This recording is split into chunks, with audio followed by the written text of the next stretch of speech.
What is Roger Federer's philosophy on life?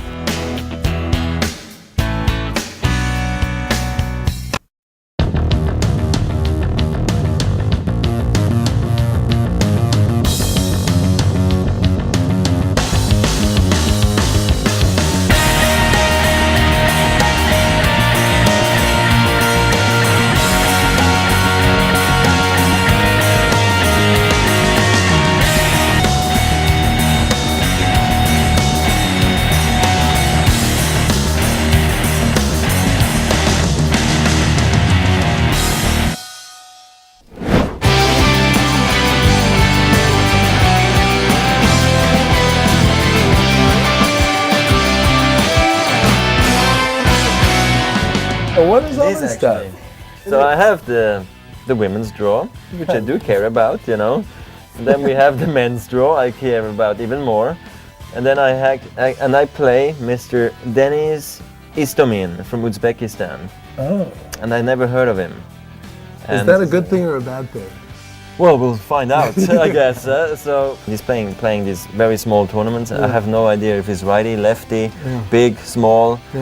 Fat, thin, I have no clue. And I see some results here. He played in some smaller events, and I only know a few players he played against. And so just to sort of get an idea, and then obviously I'm going to start asking around, you know, my friends and some people who maybe know him from the lower rankings who know him. You would have been a great coach for Luke and I, because when we'd see a wild card or a local guy, we'd think, all right, we don't need to practice or even look, you know. But I see you, even at #1, taking the time. I have to do it, because I don't want to feel sorry for myself, going like, I underestimated my opponent, I'm playing that. and then being on the plane.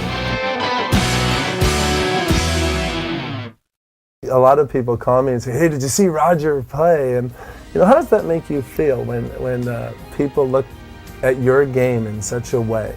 So I guess I'm not quite aware of it yet, you know, because I'm so focused on my career, and you know, I don't hang out so much with kids and people, my fans, really, you know.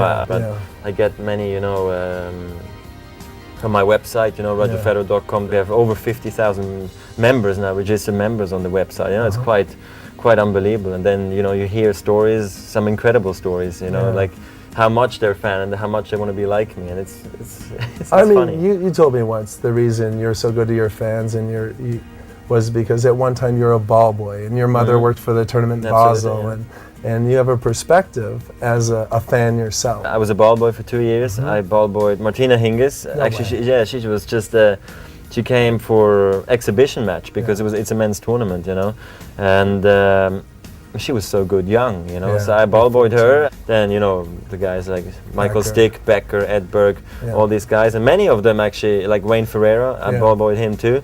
And then later I played doubles with him.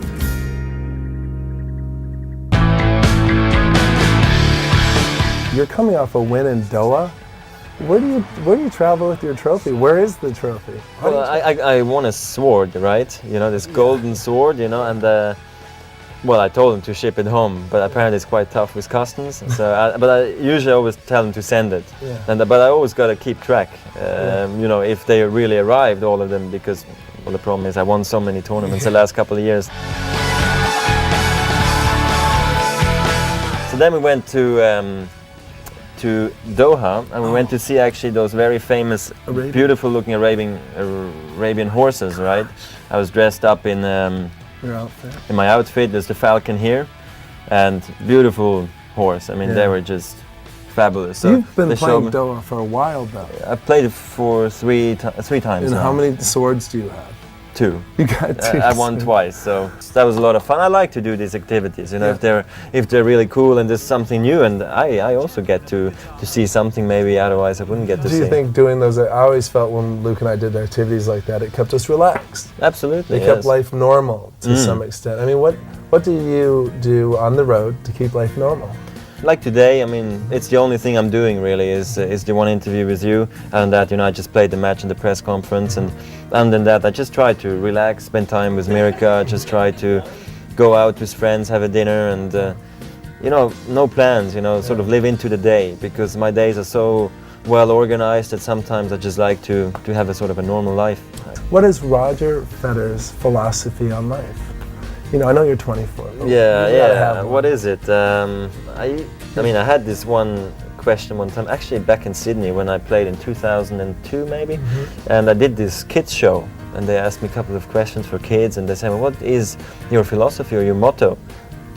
It was like, I have no clue, you know, Yeah. and then this one sentence came to my mind, which I've heard one time, and it said, it's nice to be important, but it's more important to be nice. Yeah. And I just thought, that sort of made sense, you know, and I said that, and she was like, oh, wow, that's unbelievable, you know, and I thought, yeah, I also surprised myself here, so I don't know, I live after that, you know, because I always have the feeling you should be nice to the people, treat them with respect, and because this is how you want to be treated too. Yeah. So, I don't know, so sort of I think I live after that.